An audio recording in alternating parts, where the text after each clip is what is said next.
अस्सलाम वालेकुम। आज हम बनाएंगे बग़ैर खोए के, बग़ैर मिल्क पाउडर के बहुत ही डिफरेंट स्टाइल से खीर बनाने की रेसिपी। इस तरह से खीर बनाने की रेसिपी शायद ही आपने पहले कभी ट्राई की होगी। और साथ में बनाएंगे नरम और फूली हुई पूरियाँ। मैदे में हम सिर्फ एक चीज़ का इस्तेमाल करेंगे जिससे पूरियाँ बहुत ही ज़्यादा फूली हुई और नरम बनकर तैयार होंगी। तो चलिए रेसिपी शुरू करते हैं। सबसे पहले हम यहाँ पर खीर को रेडी कर लेंगे। तो कढ़ाई में डाल देंगे 1 लीटर दूध, फुल क्रीम वाला ये दूध है। सबसे पहले हम दूध को उबलने के लिए रख देंगे।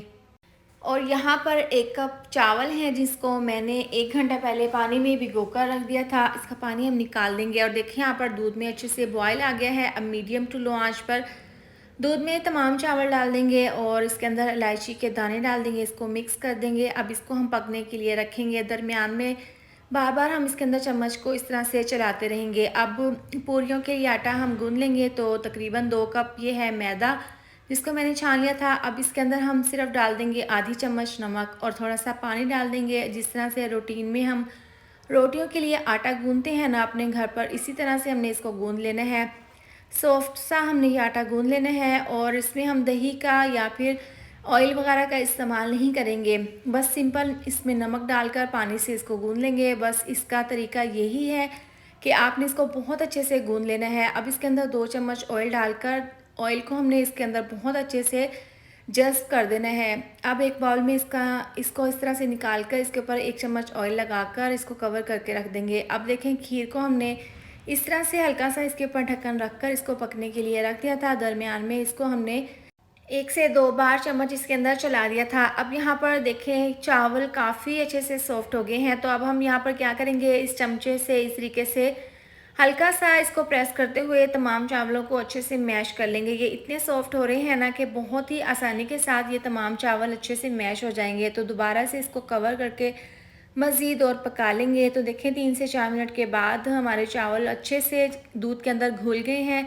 इस पॉइंट पर इसके अंदर हम बर्फ़ी शामिल कर देंगे। 1 कप ये बर्फ़ी थी। इसके साथ ही डाल देंगे ब्रेड क्रम्स और 2 ब्रेड के स्लाइस थे, इसके मैंने ब्रेड क्रम्स तैयार कर लिए थे। इस तरह से खीर में डाल देंगे, इसको मिक्स कर देंगे। बर्फ़ी से और ब्रेड क्रम्स डालने से यकीन करें खीर का जो फ्लेवर है ना वो बहुत ही शानदार बनकर तैयार होगा। अब हमने क्या करना है, इसको इस तरह से मिक्स करते हुए मुसलसल इसके अंदर चम्मच को चलाते हुए इसको हमने तकरीबन 5 मिनट के लिए पका लेना है। देखें कितनी ज़बरदस्त सी खीर हमारी रेडी है। अब देखें पैन में 1 कप चीनी डाल देंगे और चीनी को हम यहाँ पर कैरेमल कर लेंगे। तो यहाँ पर देखें चीनी हल्की सी कैरेमलाइज होना शुरू हो गई है। तो इस तरह से चम्मच से ऊपर नीचे कर देंगे ताकि तमाम चीनी अच्छे से कैरेमलाइज हो जाए। तो देखें यहाँ पर बहुत अच्छे से चीनी मेल्ट हो गई है और ज़बरदस्त सा इसमें कलर आ गया है। ज़्यादा हमने यहाँ पर डार्क नहीं करना। अब खीर के अंदर हम ये तमाम कैरेमलाइज की हुई चीनी इस तरह से डाल देंगे और इस तरह से डालते ही इसको मिक्स कर देना है फ़ौरन। अब इस तरह से मिक्स करते हुए इसको हमने तकरीबन 3 से 4 मिनट के लिए पका लेना है। तो यहाँ पर आप खीर का कलर चेक कर सकते हैं, कितना ज़बरदस्त सा खीर में कलर आ गया है और कितनी ज़बरदस्त सी हमारी खीर बनकर तैयार हुई है।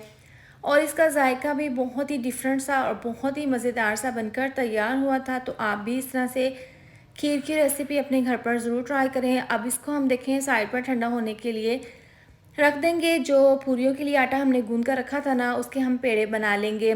पूरियाँ सॉफ्ट और नरम फूली हुई बनाने का राज यही है कि आपने बहुत अच्छे से पहले आटे को गूंद लेना है और फिर इसको अच्छा खासा आपने रेस्ट दे देना है, तभी आपकी बहुत ही ज़्यादा सॉफ्ट पूरियाँ बनकर तैयार होंगी। अब देखें इस तरह से मीडियम साइज़ के हम इसके पेड़े बना लेंगे। तमाम पेड़े बनाने के बाद इसको हम ढककर साइड पर रख देंगे। एक पेड़े को हल्का सा इस तरह से हाथों से बेल लेंगे, काउंटर पर हल्का सा मैदा डस्ट कर देंगे और इस तरीके से हल्का सा मैदा लगाकर इसको इस तरह से बेलन से बेलकर इसकी एक ज़बरदस्त सी पूरी तैयार कर लेंगे। अब देखें पैन में ऑयल को मैंने गरम कर लिया था और इस तरह से आपने ऑयल को अच्छे से गरम कर लेना है और एक पूरी इस तरीके से डालकर इसको आपने हल्का सा नीचे की तरफ से प्रेस करना है। देखिए माशाल्लाह से कितनी फूली हुई, कितनी ज़बरदस्ती हमारी पूरी बनकर तैयार हुई है। तो इस तरीके से हम इसको निकाल लेंगे ताकि इसके अंदर से एक्स्ट्रा ऑयल निकल जाए। अब एक पूरी हमने बना ली है, एक और मैं आपको यहाँ पर पूरी बनाकर दिखा देती हूँ। देखिए माशाल्लाह से तमाम पूरियाँ बहुत ही ज़बरदस्त तरीके से फूल कर तैयार हुई हैं। तो देखिए हमने यहाँ पर मैदे में ना ही दही का इस्तेमाल किया था और ना ही ज़्यादा ऑयल का या फिर घी का। तकरीबन 2 से 3 चम्मच ऑयल हमने इसके अंदर डाले थे और आटे को हमने बहुत अच्छे से गूँध लिया था। तो देखिए माशाल्लाह से बहुत ही ज़बरदस्त तरीके से हमारी तमाम पूरियाँ अच्छे से फूल गई हैं। तो आप भी इसी तरीके से पूरियाँ बनाएं और ज़बरदस्त तरीके से देखें आपकी ये पूरियाँ बनकर तैयार होंगी। तो तमाम पूरियाँ हम इसी तरह से रेडी कर लेंगे। तो माशाल्लाह से आप फ़ाइनल लुक चेक कर सकते हैं। खीर को भी हमने इस तरीके से ज़बरदस्त तरीके से गार्निश कर लिया है और साथ में नरम पूरियाँ बहुत ही सॉफ्ट बनकर ये तैयार हुई हैं। अगर आप इसको पूरा दिन भी रखेंगे ना तो ये अकड़ेंगी नहीं, ऐसे ही नरम रहेंगी। तो आप माशाल्लाह से इसके फ़ाइनल लुक चेक कर सकते हैं। तो आप भी मेरी तरह ज़बरदस्ती खीर की रेसिपी और साथ में नरम फूली हुई पूरियाँ की रेसिपी ज़रूर ट्राई करें।